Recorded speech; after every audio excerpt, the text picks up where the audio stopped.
So, part two. I know it's been a minute, y'all, but I've had a lot going on. So, and don't talk about my nails because I'm well overdue for an appointment, okay? Okay, so when we left off, my daughter had just passed away and I was getting ready to plan her funeral. And I had the DCF issues and stuff like that. So, I end up being clear of all the DCF issues with my son or anything that was dealing with that.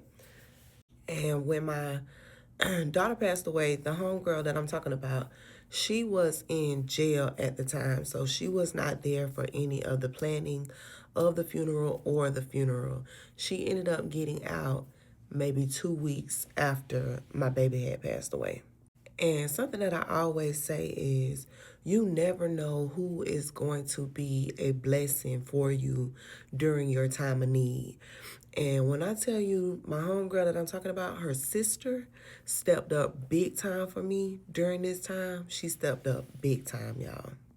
And me and her sister had always been speaking acquaintances, but we never was close like me and my homegirl was. Like me and my homegirl used to be together every day. But her sister like really stepped up for me. She organized my baby t-shirts. And y'all, when we got the first set of t-shirts, my baby name was misspelled on the first set of t-shirts. And my girl drove all the way down to Miami to get the new t-shirts. And then she also organized like the decorations, the cake, the treats, and everything for my daughter's viewing. I'm finna insert a couple videos, so y'all could see some of the things that she did.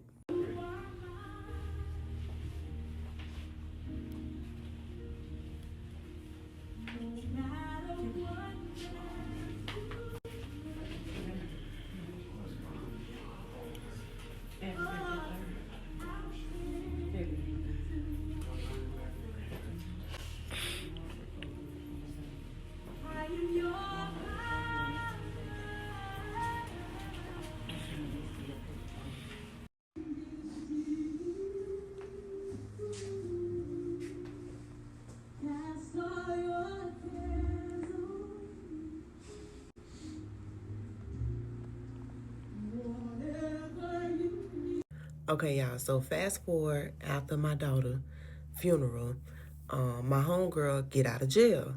So I'm in a bad place mentally. So y'all know when I'm in a bad place, I go to making bad decisions. So I say fuck it. And I get back outside with the movers and the shakers. My favorite place to be, y'all. So when I go back outside with the movers and the shakers, I'm numb. Like I'm toe down. Like I just lost my daughter. I'm going through what I'm going through with my son. So he is staying with my sister at the time. So now me and my homegirl, we together every day, all day. I'm talking about from sun up to sundown, dusk till dawn type stuff. Like I'm outside and I'm moving and I'm shaking like a motherfucker. You hear me? And I like to travel, so I'm also traveling a lot too because I just don't want to feel anything right now. So I'm wheels up every chance I get. And I'm taking her with me with everything that I do, like Vegas, Texas, like we outside. You know what I'm saying? Like just stick with me, friend, because I'm going through it. I just need some comfort right now. So around this time, I started kicking it with a dude from Clearwater. Like we end up getting like really, really close. You know what I'm saying? So, and when I tell you he's standing on his own 2 feet, he's standing on his own 2 feet, like majorly. You feel me? But I noticed like she started saying little small things about him. You know what I'm saying? Like, and in hindsight, I see now that she was planting that seed. Like, she would say things like, can you trust him? Like, do the nigga really got money? Like, different things like that. So this go on for a couple months, like me going hard. And while I'm outside, she with me every day. So she see what I got going on, like financially and shit like that. And she got motion, but her motion ain't like my motion. You know what I'm saying? So I'm trying to like throw shit at her every now and then, like slide with me, I got you on this, or we could split this, or different stuff like that. Because I know I'm taking up a lot of your time because you with me every single day, all day, as like this comfort to me. So I want to make sure that you still being compensated and you still eating, because I don't really want you to go nowhere. Like, I want you to stay close by me, like, because I'm so devastated. Like, I don't want to be alone. So y'all remember that when my daughter passed away, I was at the place signing the papers for my house. So I had just only been in my house for a few months. So when I first moved into my house, I put a Ring camera at my front door, but I didn't put one at my back door at first. So my homegirl would ask me, like, when you gonna finish putting your cameras up? You need to finish putting your cameras up. And she would, make it seem like it was because of the nigga that she was worried that I needed to finish putting my cameras up. And by me just moving into the house, I was like, I'm going to put them up. I ain't really worried about it because, this is my homegirl, so I feel like I could talk to her like this. So I'm like, I ain't really worried about it. Don't nobody really know I stay here. You know what I'm saying? Like, I only been in the house for a few months, y'all.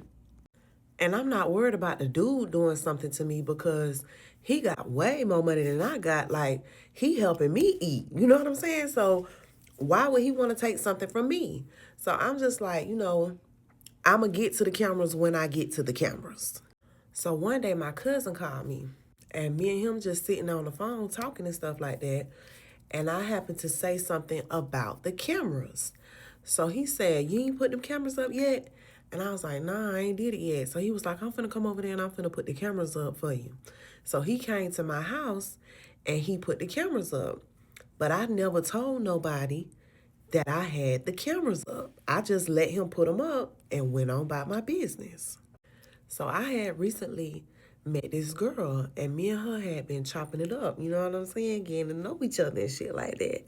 So I hit her with one day, hey, let me take you out on a date. So she was like, yeah, okay, cool, let's do it. So I was going to take her out to eat, and then I wanted to go to the club afterwards. So I hit my homegirl up. I'm all excited about my date and shit. So I'm like, I'm going to take her out to eat on Friday. And after we go out to eat, I want to go to the club. I want you to come over here and go out with us. Because, I want to show them a little piece off. You feel me? So it's the night that I'm taking the girl out on a date. And I'm at the house getting ready. And I text my homegirl. I'm like, hey, we finna go eat. I'm going to let you know when we leaving the restaurant. So I text the girl and I'm like, send me your address and I'm finna be on my way. So when the girl sent me her address, she, by chance, happened to stay in the same subdivision that I stay in. She just stay maybe 6, 7 blocks away. You know what I'm saying? So I'm like, cool, that's even better. I'll be there in 5 minutes, baby. Mama on the way. So I leave my house to go get the girl. And then when I'm sitting in her driveway waiting on her to come outside, I got a cup that I'm drinking, y'all. And I end up dropping the cup and spilling it all in my lap. So I had to go back home and change my clothes. So while I'm at home changing my clothes, my phone rang and it's my homegirl. So she like, you ain't going out? You ain't going to dinner? What's going on? So I was like, yeah, I'm still going.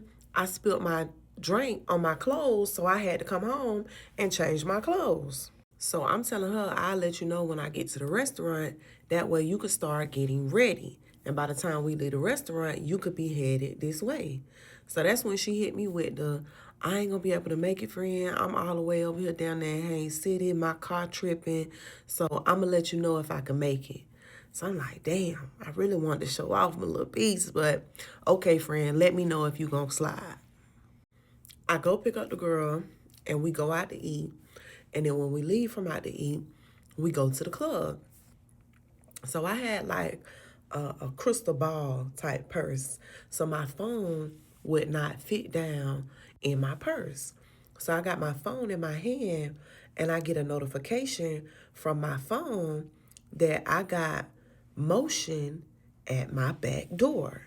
And I instantly know that something not right because my back door is screened in and I've had these cameras up at my back door for a couple of days, and I ain't had no notification from them cameras whatsoever. So when I open up the notification and I'm looking at my ring, I see two niggas at my back door with ski masks and pew pews. And the nigga just slide my back door open and walk right on in, y'all. And that's it for part two. Part three on the way.